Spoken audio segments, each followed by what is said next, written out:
Before I walked into the studio today to shoot this video, I was on a Zoom call helping a regional leader and that regional leader's team make some difficult decisions. I wasn't part of the decision making, but I was coaching them and asking questions and saying, what about this and what about that and what does Scripture say about that? And I believe the team is going to really make the best decision possible in a very complex situation. And if you've been a leader for more than about 3 days, then you've had to make tough decisions. Sometimes those decisions, sometimes people are glad, sometimes they're mad. Sometimes people are happy about that decision. Sometimes they're angry about the decision that was made. Sometimes they're supportive. Other times they resist and fight against that decision. Sometimes they love the decision. Sometimes they hate the decision. And sometimes it feels like they hate those who made the decisions. But that's part of the turf, part of the job, part of the world of being a leader. There are ups and downs, not just on, one time in your life, okay, there were ups and downs and everything's okay. No, there are ups and downs on an annual basis. There are ups and downs in terms of the way people like us or celebrate us or fight against what we're doing. There are ups and downs, not just annually, not just quarterly, not just monthly, sometimes weekly. And there's a text here that describes this up and down of spiritual leadership when Paul is on the island of Malta. So he's on his way, he's been in prison, he's been arrested, and for something that really wasn't a crime, something that he was accused of things that he didn't do. We all know the story. And he's on the ship making his way to Rome and doing ministry along the way. And I want to read the first 10 verses of Acts 28, and we're going to see the ups and downs of spiritual leadership. After we were brought safely through, we then learned that the island was called Malta.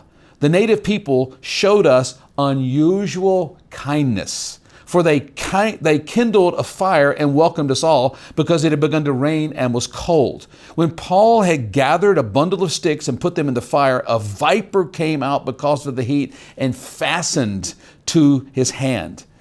When the native people saw the creature hanging from his hand, they said to one another, "No doubt this man is a murderer. Though he has escaped from the sea, justice has not allowed him to live." He, however, shook off the creature into the fire and suffered no harm.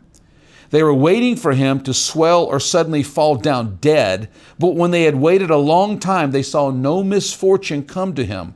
They changed their minds and said that he was a god. Now in the neighborhood of that place were lands belonging to the chief man of the island named Publius, who received us and entertained us hospitably for 3 days. It happened that the father of Publius lay sick with fever and dysentery, and Paul visited him and prayed, putting his hands on him, healed him. And when this had taken place, the rest of the people on the island who had diseases also came and were cured. They also honored us greatly. And when we were about to sail, they put on board whatever we needed. So in these 10 verses, we do see this up and down of spiritual leadership in terms of the way people received or didn't receive, the way people celebrated or fought or attacked, okay? And we see 4 moves here, and as a spiritual leader, I am sure you've experienced all of these. The first one we see in verse 2. These are perfect strangers. They're going on mission here, a forced mission because Paul's a prisoner, but yet a mission nevertheless. And it says this phrase, unusual kindness. These people showed unusual kindness. That is a great start to a new island. That is a great start when you're meeting new people. That is nothing better than unusual kindness and being welcomed by people who you're not sure if they're going to attack you and kill you or what their attitude's going to be, but these people showed unusual kindness. I wish we could just put a period right there, done. That's what spiritual leadership is all about. People show you unusual kindness. And I know we all experience that, and that's a wonderful part of this thing. But then it says this, once the snake bites him, he's putting the wood in the fire, a snake comes out because of the heat and latches itself onto Paul's hand, a viper. And so now they conclude, these people who showed unusual kindness, they say, in verse 4, no doubt this man is a murderer. No doubt. There's no question about it. They've met him for 5 minutes and they've already sized him up. And what they did this time is make an unfair accusation. Again, if you're a spiritual leader, you have had unfair accusations pointed toward you, blogged about or vlogged about or TikToked or wherever they are these days. There have been things said about you or your ministry or your leadership. This is what happened here. So they go from unusual kindness to an unfair accusation. Again, this is part of the leadership turf. As much as a lot of people show kindness because we're spiritual leaders, other people have these unfair accusations that just have no basis for what they've said. No doubt he's a murderer. That's why I think in 1 Timothy 5:9, Paul instructs the leaders at the church of Ephesus in this letter to Pastor Timothy that don't entertain accusations against an elder, a spiritual leader, unless there's 2 or 3 witnesses. If there's just one person that's got a gripe, Paul's saying that, look, this isn't that valid right here. There needs to be more than that, because there are attacks, there are accusations that are ungrounded, unfounded, unfair so often. Revelation 12:10 speaks of Satan as the accuser of the brothers, of the people who are part of the community. That's part of what Satan does as a spiritual enemy of us, of God, of the gospel. Accusation is there, and it's just part of it. So don't freak out when someone accuses you. It's going to happen. If it hasn't already, if you're in the middle of it, you're in a good place. All right, don't worry about it. And then it goes down from unusual kindness to unfair accusations. And then this is a funny one here at the end of verse 6. When they realized he didn't drop dead, they went from saying, no doubt he's a murderer, to saying, they changed their minds and said, he must be a god. And so now they've jumped from unfair accusation, no doubt about this. They were very confident, and then that fast they change. And what we have here is undeserved deification. And all deification is undeserved. Undeserved worship. They're saying he's a god.